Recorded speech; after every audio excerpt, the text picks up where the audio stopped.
So let's get started. Hi, everyone. I'm Master R. Welcome to Out Young and Kinky, or OYNK for short.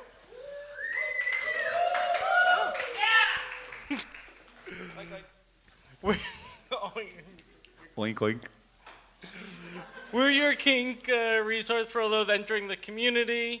I'm here with Himbo Rico and Pup Jax over there selling the raffle tickets. We have a great panel with us. Rico, do you want to introduce them? For sure. So we here have Peter Cage and Sir Trey. I'm going to introduce Peter Cage a little bit, and then Master R will take it for Sir Trey.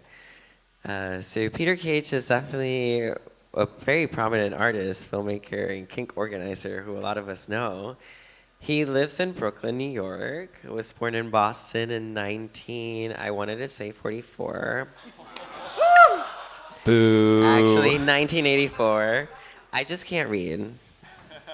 Cage has exhibited work around the world, including at MoMA, Paris projects in Berlin, the Andy Warhol Museum in Pittsburgh, and has hosted Locked, as well as many of the other chastity events in Locktober. The monthly Chastity Social at Rock Bar, which we went to recently, and The Eagle, and has appeared as a regular guest on the Chastity Pod podcast. His last art exhibit featured photographs and videos shot at Fawcett, a piss play party hosted each month in Brooklyn. If you haven't gone yet, you should try it out. And was exhibited at Satellite Gallery in New York and Practice Gallery in Philadelphia. He's currently working on a new series of videos about being locked in chastity, which will debut at Hall Gallery in Brooklyn on November 9. And now to learn a little bit more on Sir Trey. Sir Trey is a dominant handler, key holder, and rigger in New York City. His BDSM practice is informed by his experience, and as a proudly black Latino queer, non-monogamous leather man. Holy shit, we need less syllables. He is also a licensed therapist who works with individuals, couples, and polycules at a sex therapy practice. His workshop on discussing race in negotiations and consensual power exchange has been featured at Claw and Mass, New York City. Sir Trey does not have an Instagram, he does not have a Twitter, nor does he have a TikTok. He has ADHD. Does he even exist?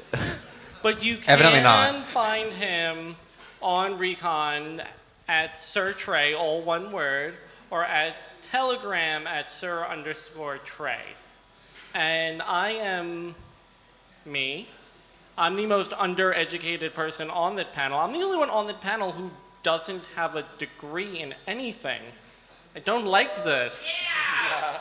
Don't like that. It's 3 people with master's degree and 1 college dropout. I'm outnumbered. It really is. It's scary up here. But I like to start the panel off with like a pretty simple question for both of you. We'll start with you, Peter. Like, where were you? How old were you? How did you first experience chastity? Wow, okay, that's a deep cut. They said they would email us the questions before the panel, but I still haven't gotten that email yet, Tyler. I forgot. I think I found chastity fairly early on. I'm from a very small town in rural Minnesota.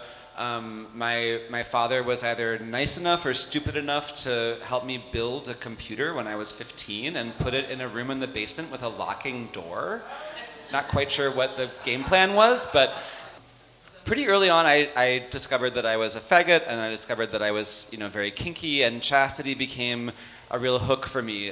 Lord Chiranon, Thumper, if you guys remember these people from the sort of late 90s, early aughts chastity internet. And then my first cage, I was a freshman in college, I was 18. I somehow figured out how to get a PayPal account and send money to get a CB6000S.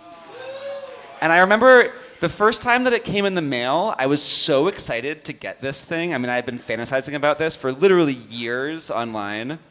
And by the way, back then, chastity had a very kind of only shaved twinks can be in chastity. And of course, I'm 6'6", and very hairy and not a shaved twink. So my chastity fetish came with a certain amount of pain as well as a lot of excitement. But I opened this cage. I was sitting in my dorm room, and I just held it in one hand and jerked off with the other. And then once I came, I was like, I don't want this. And I put it in my drawer. And I didn't try to put it on for like 2 more days. So I guess that was my sort of early chastity experience. Sir Trey, do you want to take a stab at that? Sure, yeah. So I'm very much the opposite. I would say my dick is one of my favorite toys. And the idea of not having access to it did not occur to me at any point in any of my sexual development.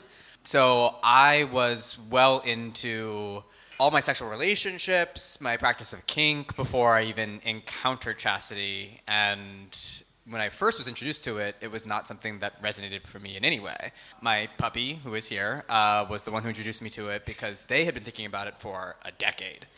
And Denying Thumper was an early introduction. I remember reading those blog posts and being like, don't really get this, but if it means you're going to be more sexually frustrated and more available for when I want to fuck you, let's give that a shot. I was definitely into the ways we were exploring with some of those early cages, and then it was actually while I was on vacation that they got their Prince Albert piercing to be more permanently locked. So that was one of their naughty acts as a puppy who did not get permission for that act, even though it did end up paying off and making a more permanent lock situation something that they were able to enjoy. So I definitely would say it was not the most intentional of introductions, but once I started to see some of the benefits and so many of the different motivations for chastity, it began to resonate in a really significant way. That's really interesting how you both had very sort of different introductions. As the top, I can see that being right, because obviously you want your dick. So that's a very different perspective. So that's interesting to hear how you were kind of brought into it because it makes you or your partner more receptive to whatever it is that you're going to bring onto them. What exactly really attracted you to chastity at first? Should I go first? Yeah. Oh, I get to go before Sir Trey. What attracted me to chastity at first? Well, as a locked sub bottom boy, chastity when you're first getting interested in it, it's a bit of a paradox, right? It's a jerk-off fantasy. You're sitting at your computer, you're looking at porn, and all the porn has all this like boys that are locked in chastity or hot dom tops who are saying that they should be locked in chastity or, text-based graphics or stories about how all boys belong locked and blah, blah, blah. And then you're sitting there rubbing your hard dick to like get off, right? This is like in some ways a moment of cognitive dissonance that the idea, the thing that is making you horny and making you hard is the idea that you can't do the thing that you're actually doing right now. And then at a certain point, that has to turn a corner for you and you say, okay, well, if this is such an important part, right? It's easy to go around the world imagining that our jerk-off fantasies aren't part of who we really are, right? We have post-nut clarity, we put that crazy idea out of our heads, no, I would never wear a diaper, I would never do this, I would never do that. And then you get horny and you like, and then, okay, no, I would never do that. At a certain point, you have to say, okay, well, I'm actually going to do that thing. If this is an important enough part of myself that this is what I gravitate towards every single time, in my case, often multiple times, many times per day, you have to sort of take that seriously and be like, wait, this isn't just a part of myself that I'm forgetting or flushing down the toilet or whatever. This is who I am. So is that the question? Yeah. I think then at a certain point, for me, you take the plunge and you kind of get the cage and put it on, and then through some, act of will, you actually try it out. Yeah, I would say now each of my subs is a different relationship to chastity. They get different things out of it. But in what was initially the draw for me, it was very much an antidote to the ways that I would otherwise think about what is happening in this sexual interaction. Important context, I was raised Catholic. So a large part of my introduction to the ways I was having sex with somebody was trying to be really considerate of what the experience was for this other person. And I was really shaped by a relationship in college where turns out we weren't actually the most sexually compatible. So trying to navigate, how do I top when this is maybe a little bit much for you or you don't want to do it all the time? I was very focused on what is your sexual pleasure. The fantasy with chastity was all of that sexual pleasure is derived from your hole. This person was expressing, I have zero interest in getting off.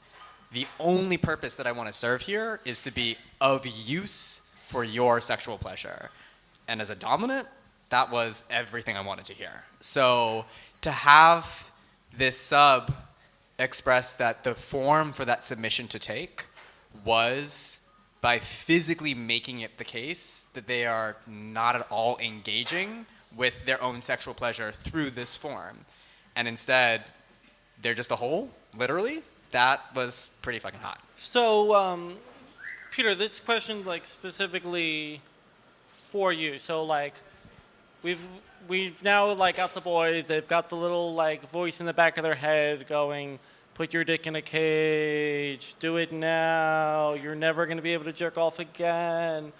What is the next practical step for somebody? Like you've made the mental decision, I like chastity, it's something I want to explore. What's the next step? Do you go on Recon? Do you find a key holder? Do you go buy a cage online? Do you try some cum denial at first? Like, what's the next practical step? Yeah, I think it's interesting. My answer today would probably not match what I did at the time.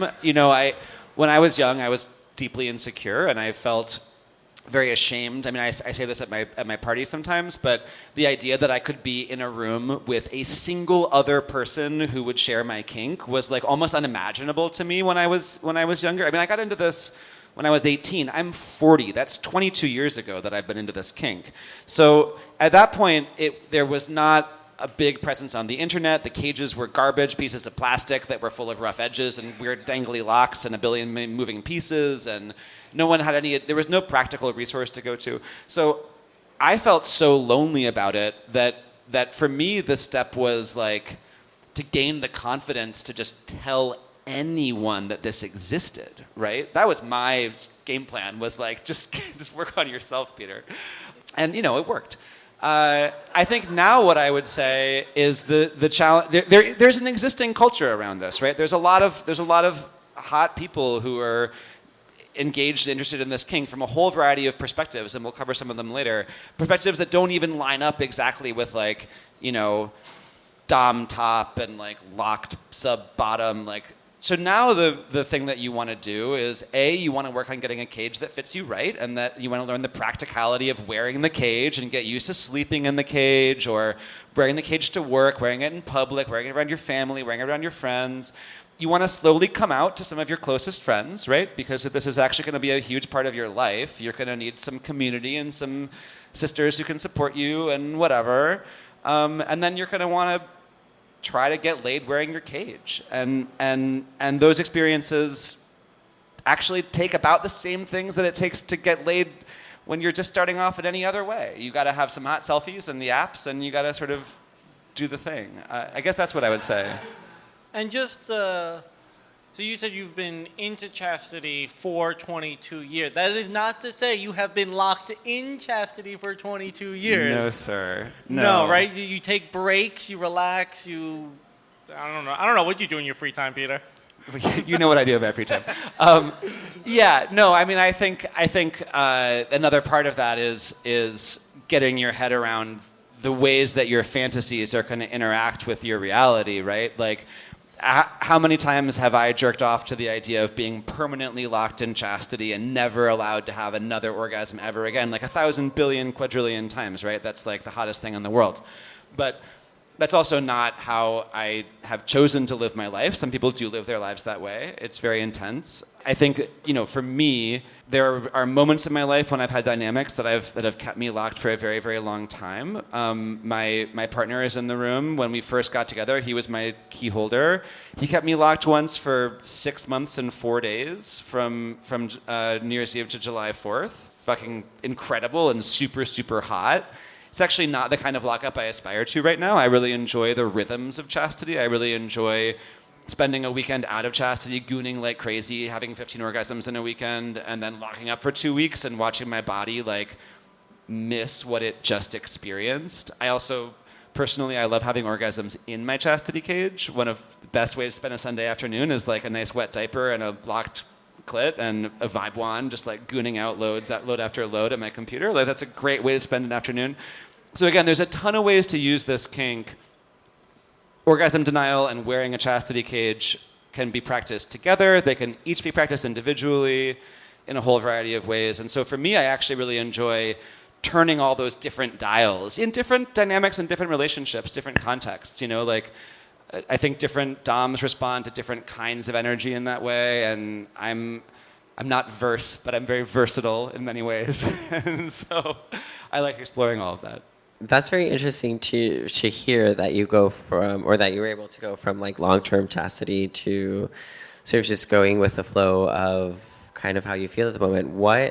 I have a question for you, but I kind of want to do a follow-up question first. How did you realize, I guess, or how did you notice that you wanted to go from long-term to kind of go with the flow of your own body? It depends a lot on the dynamic that I'm working within. So I'm not a person who currently has like a long-term established dom key holder relationship in my life. I have a super kinky, amazing partner who loves to dom me during scenes and for certain periods of time, but we're also like, have a shared credit card and car payments and like family holidays. Like it's just a little bit tough for some couples and some relationships to fit a really sort of intense consent, non-consent dynamic within a fundamentally like, loving romantic partnership. And so for me, when I'm connecting with another dom that's outside of our relationship, I'm eager to engage in enforced chastity. And I love the idea that I'm like spiraling and like going nuts in my cage, and that the answer is just, no, I have to deal with it. That's incredibly hot. But at the same time, for a lot of people, including me, sometimes that can be a real stressor, right? Like orgasms are a proven stress relief. We all know that like world is a tough place. We all get depressed. We all get sad. We all get lonely. We all get stressed out. One of the things about chastity that I love is that it radically increases your desire. When you want something, you become very in touch with what you don't have, right?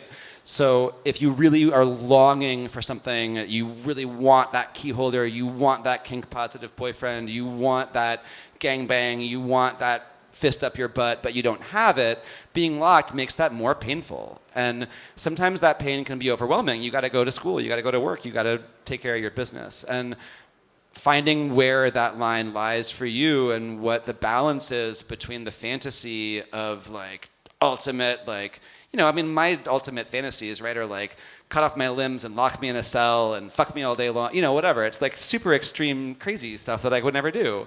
And so chastity is a way to live out that 24/7 fantasy in our real life, but it's also important to keep in mind that that fantasy is not real, and that you're not like less of a kinkster or less into chastity or less of a whatever for finding the boundary. And that boundary shifts. There are times I hope that I do another 6-month lockup in my life, but I'm not there right now, and I don't think I need to I don't feel like I have to somehow be mournful or that I've backslid or something, because that's not my reality today. I really love that, and I want to just emphasize a point in there. I think that there can be such an emphasis on one way that chastity looks. When you were speaking to how you come out about that chastity experience, I was thinking about the difference in how accessible it is now, such that now it's a tag on Grindr. Like, there's something... Not just Grindr. But I think that the fact that Grindr can be such a not specifically kinky place where this is so commonplace, we're going to name it as an individual kink that somebody has an interest in, is significant. There was, at some point in time, this being something so taboo that you wouldn't see it as something that anybody's going to put in their bio, much less you can opt into just including this as one of several that's searchable. So I think that it does make things more accessible, but there's also one image often of what that chastity looks like. And I think it's not just the case that long-term lockup isn't the only or most valid way to do things. I think it's one of several ways to be able to practice chastity that can still hold a lot of significance for people. The analogy that I use, because I was on the board of my running club last year, is that it's when people are thinking about getting into running and then say that if you're gonna be a runner, you have to run a marathon. And that's just not true. Like, you can dedicate your life to racing. You can dedicate your life to doing this and never race a day in your life if you don't want to. But when there's so much emphasis on, I have to lock up for X amount of time in order to actually be calling myself somebody who's in chastity, it takes away from so many other fun ways to mess with it. And I think that's really come to be true for me when one of my subs had an organ transplant. She had to get a lot of medical testing done. It just wasn't sustainable for her to be locked up long term. So having to shift the ways we were playing with this to think about incorporating it more in scenes. What is the significance we attach to it when she is locked up? How do we go about the experience of locking up and unlocking? What does that mean to kind of create that desire for these periods of time in really intentional ways? It kind of gave us a language to play with some of the things that we were missing out on before we were thinking outside of how long somebody is locked as like the thing that makes it fun. And when you're kind of forced to get creative in those ways, I think it can make some of the more sometimes sadistic, sometimes teasing, sometimes fun in other ways pieces really come to the forefront. I was talking to one of my friends who's in LA, who is doing a really fun Locktober challenge. He's very verse, and his lockup is that he has self-locked and also can give the keys to anybody to unlock him at any point for whatever sexual activity they're going to do. But he doesn't get to stay unlocked until he's bred 4 boys for the month. So if he wants to be unlocked, he has this extra incentive for what kinds of sexual activity he's going to do with the people that he's finding. But it totally subverts that expectation of like, who has power here? Who is topping and bottoming? What are we doing that even makes up how we're thinking about what's fun to do with the sex that we're having? So if he meets that guy who may let him top this time, but may just blow him and then send him on his way, then that person has so much power over him in that moment, even as he may be railing them.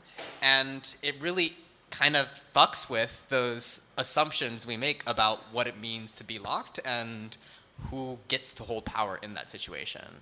I just think chastity has so many more dimensions if you let it. So, Trey, we've spent a lot of time talking about the locked boys, and they've had their moment, so it's about us now. You had your turn. It always was. How are you negotiating your scenes with your chastity boys? Like, are they submitting a resume? You know, how much experience do they have in chastity? Do they have a CV? Do they have references? Right? How are you figuring out what's going to work for them, either for the short term or the long term, for a particular relationship? You know how neurotic I am, so you know what you're opening with this question. I do. I'm actually going to start with like my less intense self. I told myself it was practicing for today, but realistically it was just a matter of time. I actually introduced a new boy to chastity last night. He kept asking if I had any cages, and I was like, yes, I do. And despite the number of times I told him about sizing as an important thing, he was like, oh, I just want to try it. And I tried giving him different analogies, and I'm like, fine, we're going to do this. So I brought over some of the cages that we'd used on my puppy, and we had our conversation just about trying this out. And I think it was kind of interesting for him to be able to have the experience. It turns out, yes, ring size is pretty important on whether you're even be able to get inside the cage that you want to try on. I just want to say I'm imagining the whole like Pretty Woman scene when they go shopping right now. I think you're exactly right in the mental image That's what you I'm have. imagining. Literally that. And after he finally got it through his head that, yes, there was a reason to think about the size when you were having this conversation, he was able to get it on such that we were able to kind of have him add on the fishnets he wanted to wear and see what it was like to get fucked in it. And that conversation entailed making sure he knew that at any point he could take it off if he wasn't enjoying the experience. Turns out that blood flow was also a thing to think about in this interaction. And at some point when we were changing positions, he was like, I am realizing I'm getting a little lightheaded. I don't know what's causing that, but let's kind of call it here. So we did. And I think that coming to your earlier point, one of the first things I would say with how you're trying this is you have to have realistic expectations that allow for a break in the fantasy when that's not what's playing out for you. If you're so dead set that the first time you lock up, you're going to find the cage that has to fit in this particular way, and you're going to be locked up for 6 months on that first go-round, and then the first experience you have is, I can't even sleep through the night before I'm waking up and feeling like this is going to drive me insane, then either you're not going to have a very sustainable time doing this, or you're going to get so demoralized that you don't get to have the fun that you were looking to do this with in the first place. So I think having that expectation setting conversation is one really important part. The second part for me is motivation. Last October, I started off holding 4 keys. And 2 of those were for my subs. 2 were for subs that I knew and had played with before. I knew had done Chastity, but they wanted to do Locktober with a key holder. And one of them, I learned a very interesting story only after the fact of how he had cut himself out of a cage previously because he got so frustrated with the experience. And when we were talking about motivation, I realized going into this experience, no, this is not actually going to be the fit that we thought it was, because he didn't have a realistic way to engage with that fantasy. So his expectation at the end of the day was, I really want a key holder because that's going to be the answer to all my willpower problems. This is going to be the person who magically knows exactly when it is real that there's a problem and I need to be unlocked, but without me having to communicate any expectation around when this is frustration that I want to have to enjoy and when this is frustration that's getting in the way of me living my life. And for me, that's the point where this is what the negotiation's all about. I want to understand, what's your headspace? What are you getting out of this? When is this going to be fun for you? And when is this going to be something that is now detracting from your life and the way you want to live it? How people define that's going to look different in case by case. But what's important to me in that conversation is understanding so that I know when I'm calling it. There are going to be physical signs when something's clearly a problem, but that's not the only thing to look for. And I think the way that you're understanding what's that signal, what's that breaking point, really comes when you're able to have this conversation in an intentional way. I personally love using humiliation as a tool in that conversation. Make this person tell you all the things that they don't want to have to share, because those limitations, those boundaries, those places of failure are the things that can be such a driving force, and then understanding, ooh, how are we going to really have fun with this? How can I tease you? How can we draw this out in ways that keep you in that space where this is a fun, sexy frustration and not like a, I'm going to murder somebody? Yeah, all of that you've said in the last 2 questions are just like super interesting. Primarily, like super personally too, because I can't do chastity for a long time. I can do it for like a day. And then I get really frustrated and I become a gremlin. It's like, yeah, it's like feeding or watering, what is it, the furball things? I don't know what they're called. But you know what I'm talking about. Furby. don't, Oh, but that's yeah, okay. those things. So, two-part question. How do you check in with your subs, and how often do you check in with them, right? To, one, not break the fantasy, but also acknowledge, they're human. Like, how do we keep this sexy for you, too? And then for you, how do you deal with the frustration of being locked for so long, and how does that differ from being locked versus 1 to 2 days?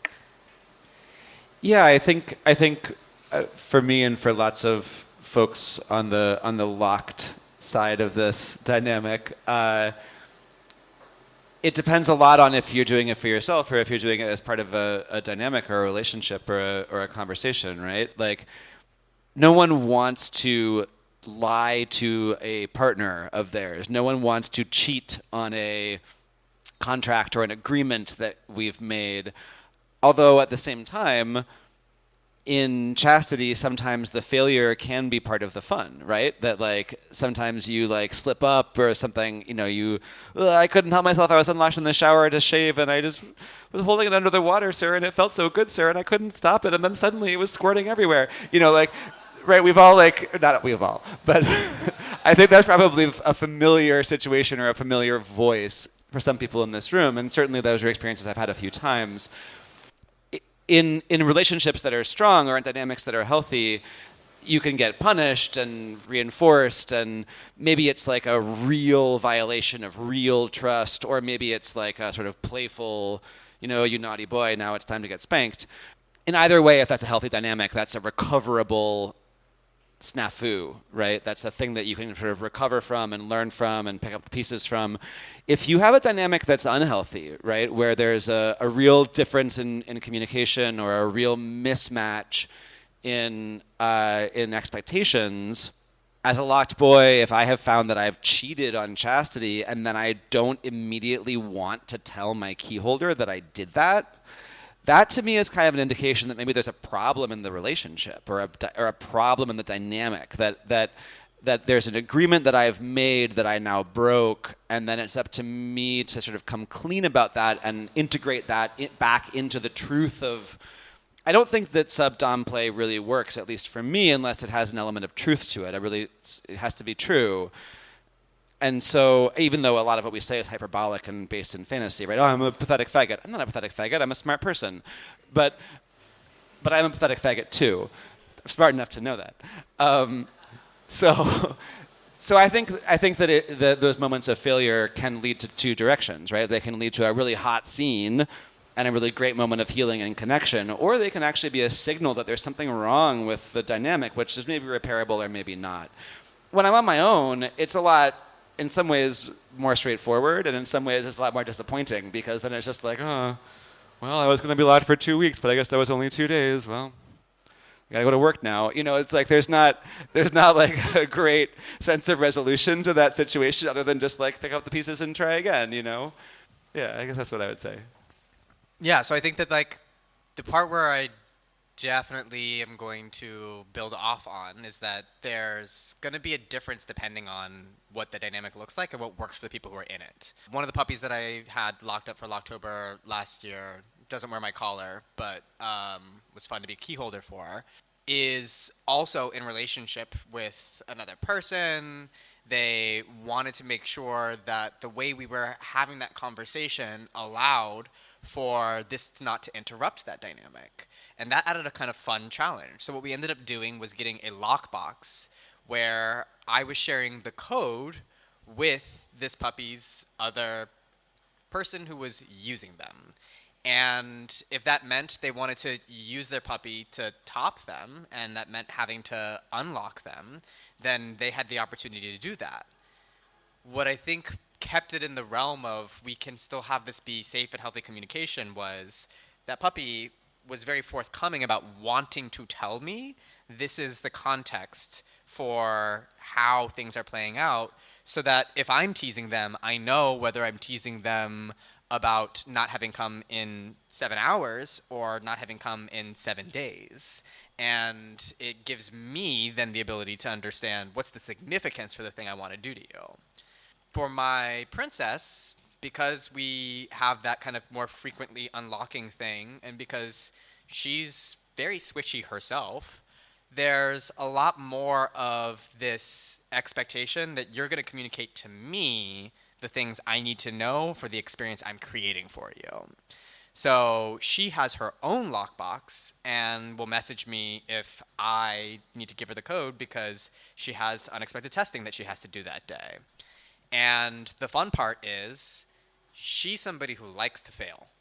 So she is very forthcoming about acknowledging, oh, I did communicate the way I was supposed to here, but I didn't actually tell you when I had that testing. And that means sometimes she's putting herself in the situation where she is getting unlocked, but she's also getting her balls beaten the next time that I see her. And when that's a punishment, because she's ultimately going to have a good time either way, it can add this layer to the dynamic of how that communication takes place. Now, for my puppy, that looks very different. They do not like to fail. So we recognized there was going to be a really bad thing that didn't feel good for either of us when that breakdown in communication meant we weren't able to keep the consistency in the dynamic that we wanted to. And we both have ADHD. So if I'm not seeing them and getting the signal to prompt to ask the specific question, and they don't know this thing that I would want them to tell me, then we were finding ourselves in this place where, oh, this isn't going to feel good for either of us because there's just this expectation that wasn't really set but feels like a disappointment or a letdown. So we developed some structure around that. I actually, whenever I have them locked up, will now have them send me a daily pup date. It's a form email they made, and it has not just when was the last time that they got unlocked for hygiene, but also how'd they sleep the night before? Did they take their medication the way that they're supposed to? It lets me know when was the last time that I bred them, because we can't go too long since that's taken place. And it lets us know how long has it been since they were unlocked, so like how long is this lockup gone? With a rating for every night or every morning when they send it of any discomfort or pain that they experienced. And it was basically a way for us to build structure around what are the things that we do need to be checking in about. How do we recognize it's going to be hard for you to tell me, and it's going to be hard for me to know what questions to ask every time, and then just make a structure around it. So this time, if they're not filling out their pup date, then they get their punishment. But if they're communicating the way that they're supposed to, then neither of us has to work so hard for the parts that aren't fun for us in that dynamic. And I think the thing that I really took away from how I navigated that differently is that different people are going to need different things. Where that fun is located is not something that you can assume for any person that you're locking up or any person who's holding your key. Isn't communication hot? So hot. So we don't have a ton of time left because I want to run and do audience questions, but I do want to ask one question, and we'll just do our best to answer the college thesis question really quickly. How do you see the similarities or the differences between wearing a chastity device and just having a cum denial play dynamic where that person is not allowed to come but they don't have a physical cage on? Is it the same kink? Is it a different kink? Where do you lie on the topic?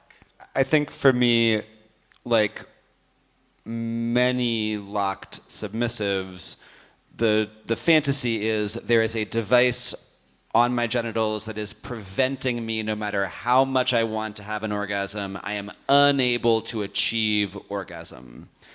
And I have chased this fantasy. I've gotten a PA piercing. I've worked really hard. I had to lower the water pressure of my shower shot because all sorts of things to get the lockbox for the key to the vibe wand, to get rid of all the vibrating objects in the house. All these different things to achieve. The fact is, for me, I've always been able to figure out how to get off in a cage. And so in some way, all of this is theater, right? This is all just us fooling ourselves or fooling each other into thinking that something is being prevented. We really have to decide that we want it. And no amount of doming or shaming or key holding or devising is really going to stop me from having an orgasm if I really want to. I could maybe have a less rewarding orgasm, sure. So I think for me, both are hot. I mean, not being locked, being told that I'm not allowed to come is super hot. Also wearing a device, even without, just on my own, just wearing a device for fun for myself, even when I am having orgasms, is super hot. So maybe I get off on both sides of it. I think it's important for us to realize and recognize that these are actually different practices. And that if you want to not have orgasms, that's a commitment that you have to make to yourself, a decision that you have to make with yourself. And if you do that with someone else, you still have to uphold your side of that and not rely on them or rely on a device and then get angry at them or at the device when you fail. Definitely agree with that. As you were describing that experience of like trying to maintain this mental image, and I was thinking about how I was going to answer this question, I was going to, when you have a dog that is convinced this screen door, even when it's open, is like this force field they cannot pass. I feel like that's basically what's happening. I've created this dynamic where I could leave the key to the chastity cage right there on the table for my puppy. I can leave for work. I could go on vacation for a week, and I know they're never going to unlock themselves to come. That's not to say that they couldn't come, but at the end of the day, in this dynamic, they've given me their key to lock them up because they want to give me that control. So there's a lot of ways where they may be disobedient. It might be acting out to go get some food that they weren't supposed to get, or, well, never eating my ice cream, but something that has not been explicitly made off limits, but there's always rules to follow for how that disobedience will play out. And I think that's because we have to define the shape of the fantasy. Where is that invisible leash or sphere of control? So they might have a wet dream, or they might want to play with themselves to get to a certain point. But if they know if I use this vibrating toy on my cage, then I'm going to actually come, and they decide to cross that line, they've ruined the fantasy for themselves. So there's certain things that I might get 1,000 texts begging me to let them do this, but there are also these lines I feel very confident they're not going to cross, because that would deprive them of the experience they ultimately want to be having. And figuring out what that looks like for the person that you're locking up, or for yourself when you're self-locking, is, I think, the place where you have the most power. Like, we want to figure out, how do I keep this fun by keeping myself in the zone where I am teased, I'm frustrated, I'm horny as fuck, but I don't actually want to do this in a way that is going to then take away my ability to have fun with this when I want to come back and do it again. And in this case, I've gotten to a pretty good idea of what that looks like. If you have a question, raise your hand. We'll bring you over a microphone. And while I see hands are raised, Sir Trey, I have a follow-up question for you. Sure. Have you ever made your puppy sit and stay with the key to their cage balanced on their little snout? Not the key to the cage. I have a picture, honestly one of my favorites, where I put side by side a dog that has like a bone-shaped biscuit, and then my dick lying across their face, so that like we've recreated sort of like the image.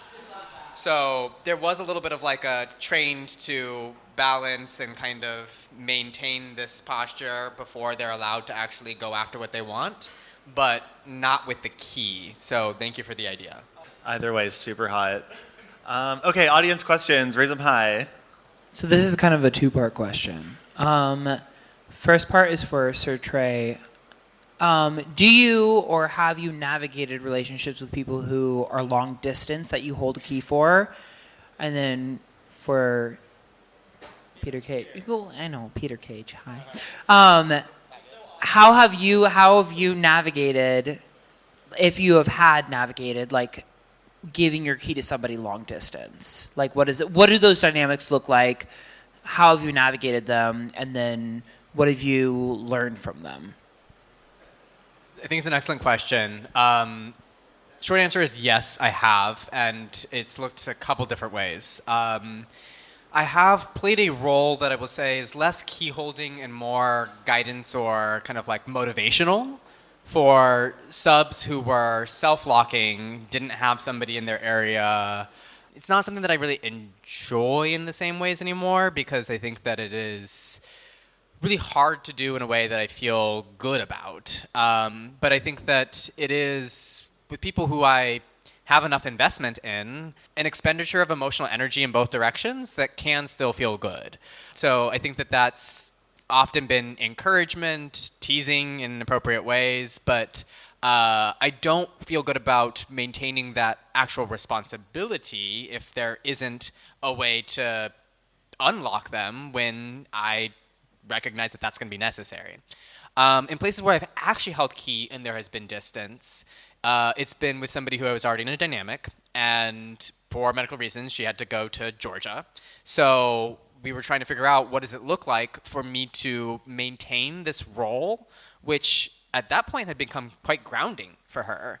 She was really finding that the discipline with which she was maintaining drinking water and taking medications and working out the ways that she was supposed to was helpful. So that's when we were able to introduce the lockbox. She has a copy of the key that is available to her, and I have the lock code.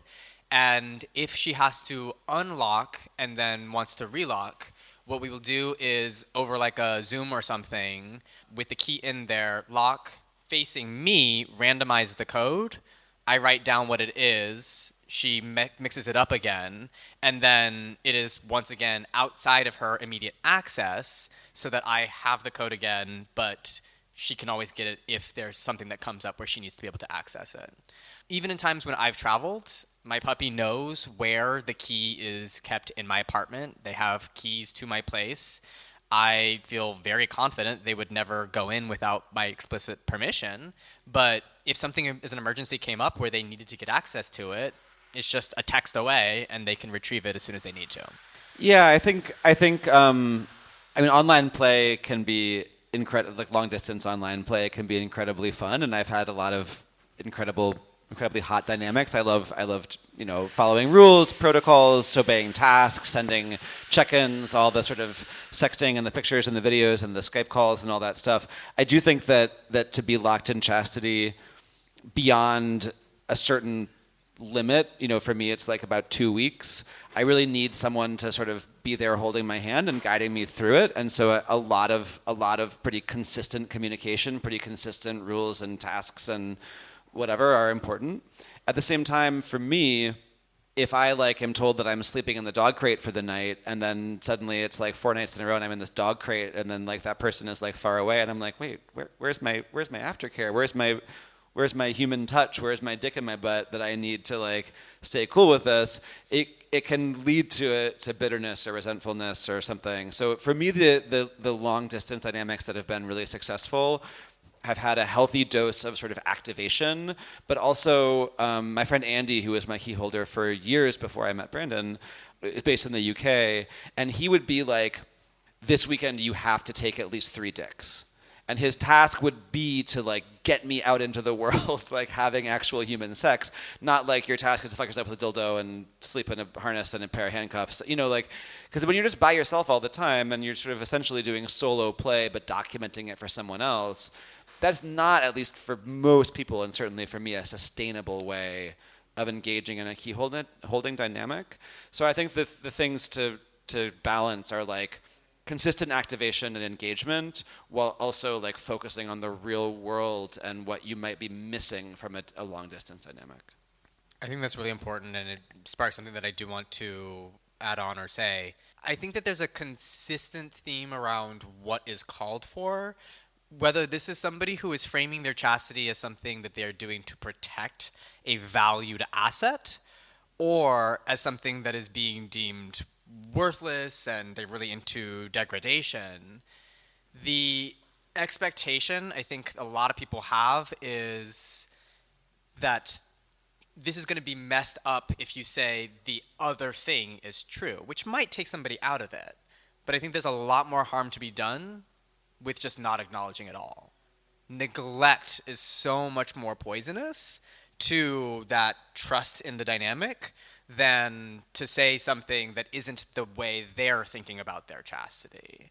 And whether it is reinforcing this message that may not sound on the surface like it's very affirming, but it might be that this person really wants to hear, your dick is worthless, it should never see the light of day again, but you have purpose in being used as a whole for the pleasure of other people, then there's still something that is being adhered to, like grounded in, this is why I am doing this. If you're not acknowledging at all what this is for, then what the fuck is the point?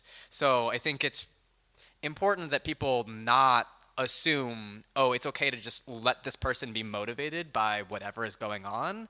I don't have to check in because they're so driven by that passion. If the role that you're playing here is to help with that, it could be a coaching dynamic, it could be, insulting them with new and creative phrases every week, but it does have to be something usually that is being asked for in that engagement, and figuring out what that looks like is, I think, some of the most fun. Poppy, I lost you in a dark corner of a bar again. I'm over I here. can't see Hi, you. I Oh, haven't there gone he anywhere. is. Is there anyone else who has a question? Before we... Wow, we have so many. That's Shit. amazing. Oh, well, I'm back here. I think it's a relatively quick one. As many flavors of chastity as there are, what's a recent one that kind of made you go, ooh, that's...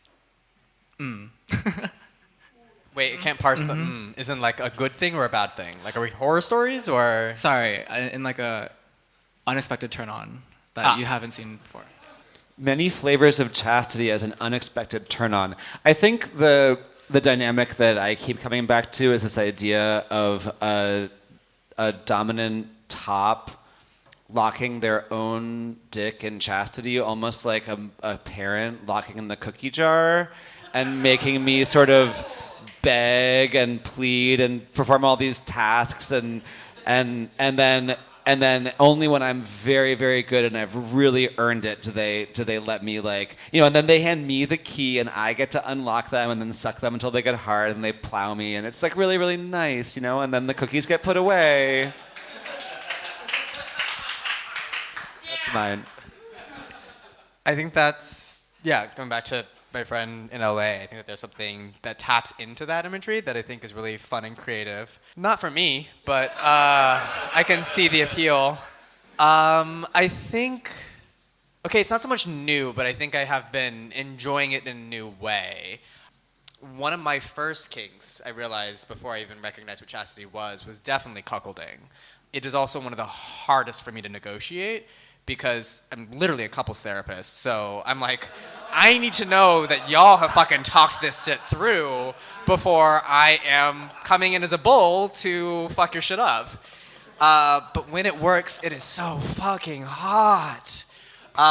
So I would say, given my interest in small penis humiliation, I would have thought that I didn't enjoy chastity in that role because we're not able to make the comparison between my dick and yours. But I am really enjoying in a new way the ways that chastity can take size out of the equation and just focus on a different way that cuckolding is playing out. So being able to really just bring proximity in your caged, useless dick, playing this role not for the person that I'm fucking, but for the person who would be fucking the person I'm fucking, is really fun. And it's something that I'm tapping into in a different way. Okay, I have to share really quick. One of the first times that I met Sir Trey was at a MAST meeting, and by the way, you should come to MAST this coming Sunday. You should. But you had cast your own cock in silicone, and I had a strap-on harness with me, and you made me... You had the strap-on harness with you because I specifically instructed you to bring it. Yes, sir. Yes, sir. And then we tested out the Sir Trey's hard silicone cock in the strap-on, and then you made me wear it for the duration of the meeting, knowing that it's A, way bigger than my cock is naturally, and B, that mine had been locked in chastity for quite a while, and just like sitting there looking down and seeing this gigantic, hot, it was huge fucking mindfuck. That was a really positive experience for me. The goal here, which we still have not actually put into action, is at some point I'm going to have somebody wearing that strap-on so that I can double penetrate with both dicks being mine. And don't know when, don't know where, but it's going to happen. Oh my God, I love it. I love it. Thank you guys so much. I'm going to be thinking about that cookie jar analogy for the rest of the month. Any other questions? Yeah, Can I let's see do some one hands? more question. So, like, if you're like new to the space, but like intellectually, you think you could try both, like being the one with the key, being the with the lock. How would you navigate like exploring that as a newbie? Tyler says, "Plug your party." We can get to plugs after. I will. I think you can absolutely do both. Yeah, I mean, I definitely know a lot of dynamics that involve a key holder who is currently locked. Certainly, there are couples where both are locked and both are each other's key holders, or there's a third person or two other people that are key holders. I think that's a very hot dynamic. I think in terms of negotiating with your locked boy, or your locked, sorry, we keep using like boy and these pronouns get complicated. We really mean everybody who identifies however they identify. You locked sub, that you won't, since you're locked, you won't be able to, penetrate them, or they won't be able to play with your dick. I think that's a thing that lots of people are fine with. There's lots of people who are submissives, who are sides, who don't actually want to suck dick or take a dick in the butt. They just want to get wedgies and wear diapers and do whatever that they do. Like, I do all those things too. I think that's all compatible. I think you have to shed the idea of just like the locked boy and the dom top and be a little bit more creative. And there might not be as much porn for you out there, but I don't see any reason why that couldn't be super hot and super possible and awesome. Yeah, I definitely think that this touches on a working theory that I'm working through. Came up with it with a pup friend last year, sometime around October, around switches. A lot of people assume that to switch means that when you are in one state, that it's going to somehow take away from the validity of how you exist in that other state. And I just don't think that's true. My princess is definitely way more sadistic than I am. And we've talked about if we're going to ever co-top a scene, I think my main job is going to be just reining her in. If somebody is assuming that because when she's with me, I'm holding her key and she's on her knees sucking my dick like she's supposed to be, that somehow means that she's not capable of being just as vicious and dominant as she is capable of being when she's in that headspace, then I think it's just doing such a disservice to the kind of fun, again, that can really play out in these dynamics.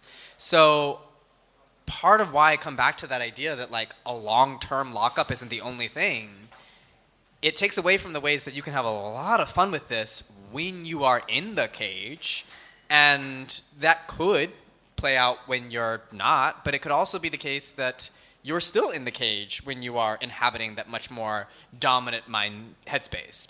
I was, once again, last night, talking to somebody who, this is on Grindr, their initial interaction with me was definitely through the lens I can see where they've been burned before. they had verse top and all this dominant language in their bio, and they were asking me about wanting to experience this more submissive bottom side. And their initial reaction was like they had to explain and convince how we could reconcile that these two things were true. And as soon as we just established that switching is valid, that like you can enjoy both parts of this, that it doesn't take away from the dominance that you experience when you're in that headspace to be able to also be very submissive or being key holder, being locked, whatever dichotomy of these two sides of the slash, then it opened up a lot more doors for what do you enjoy in this way? What do you enjoy in that way? Sometimes they're the same, sometimes they're very different. And it's a lot more room for finding that compatibility when you give yourself permission and the people that you play with permission to occupy all those various spaces. So I would say if you're interested in both, come back to what Peter said at the beginning. It's about sharing with this with the other people in your life who are going to support you in that journey. Talk to the people who you want to be playing with. Talk to people who are going to reflect back to you how you're showing up when you're not playing. And then it opens up a lot of doors to be able to have fun and still know it doesn't have to mean X, Y, or Z about the ways you play in other spaces. Right. Thank you so much, Peter, Cage, and Sir Trey for, really teaching us about the in-depths of chastity. Personally, for me, it was really interesting just to learn how you both manage both long-term and short-term chastity. As someone who can't really do long-term chastity too much, but really fantasizes about chastity a lot, can definitely, identify with that on the lower end spectrum over there. But yeah, thank you again so much. Can we give a round for our panelists tonight? And I'm going to hand it to Trey. Okay, yes, for plugs for yes. You're going to talk about Bond Affairs. Yeah. Okay. So I guess I'll do MAST. MAST NYC stands for Masters and Slaves Together. It's a power exchange discussion group. We meet monthly, and our next meeting is going to be this Sunday. I should really get that email address because either messaging Peter, messaging on the MAST Instagram. Most times we are meeting at the Players Theater, and this coming Sunday will actually be hosted at my puppy's apartment. So we are just distributing that address to people who are actually interested in attending, RSVP to any of those various places in order to get the address. It's going to be Peter Cage as our guest speaking about water sports, something that they seem to know a little bit about. And I think it's going to be a good discussion. We can talk about that for afterwards. Yeah. So I have a bunch of stuff to plug. I'll try and go quickly. Tomorrow night at the Eagle is the quarterly BDSM night. It's a fundraiser for the center to provide HIV/AIDS services to people in New York City. It starts at 10 p.m. and there's a bunch of demos. You can come and get flogged or get tied up, or you can donate a little bit of money, and all sorts of things can happen. I will be there as one of the two cage gimps, so I will be hooded, and I won't know what happens, and I won't know if you come, but but it'll be good. I've heard it's good. I've never actually been there. I've always just been in a cage and a hood. On Sunday, we have the MAST meeting that Sir Trey just talked about. On Monday, I have my film on the erotics of stuffing large objects into small spaces is being screened. I know it's a real title of a film. It's being screened at the Slipper Room at 7:30 p.m. My Locktober finale chastity party is at Rock Bar on October 30th. That'll sort of close out it's going to be fun. We're going to have some vibe ones in the dark room. It'll be a good time. And then I have an art exhibition about chastity and kink opening at Hall Gallery in Brooklyn on November 9th. I'm a busy person. So famous. Once again, I'm Master R. The only thing I have to plug is I'll be having a Shibari art gallery with myself and Wood-X Bound and Thick Tool and Mistress Trixie LaPointe will be at the Cell Theater on Saturday from 1 p.m. to 8 p.m. You can get tickets at boundaffairs.com. Come, there'll be some like great, amazing prints up on the wall, and plus all of these like amazing riggers will be there tying people up all day and suspending people in air. And I hear that Woodbound is tying people to cinder blocks or tying cinder blocks on people. I was confused about it, but it sounds really interesting. One more round for our panelists and Master R. Thank you so much for really digging into what chastity means for you and how you can really engage with it in the community. Yeah, and if you haven't done so already, buy some raffle tickets. We're going to call it in like 20, 30 minutes. So get some raffle tickets while you still can. Thank you all so much for coming. Please do remember that this is a bar, so if you would like to support the bar and let us keep coming back, thank you, Rebar. Please buy a drink, even if it's just like, you know, a soda or something. Thank you so much. And please tip your bartender. Moise.